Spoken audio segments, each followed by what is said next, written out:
With the Beauty Dish main light, I was able to shoot the portrait with my model using my main light in the clamshell method for lighting her upper facial and getting the catch light in her eyes.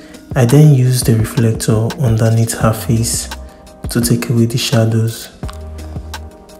This light setup is the most suitable and easy method for shooting facials or medium portraits. Also guided the model in posing so as to achieve the desired look I needed with my lighting setup. Here are the before and after pictures of this portrait session.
Thank you all for watching, and please help me to reach 1,000 subs by subscribing to this channel and liking each of my video contents on photography.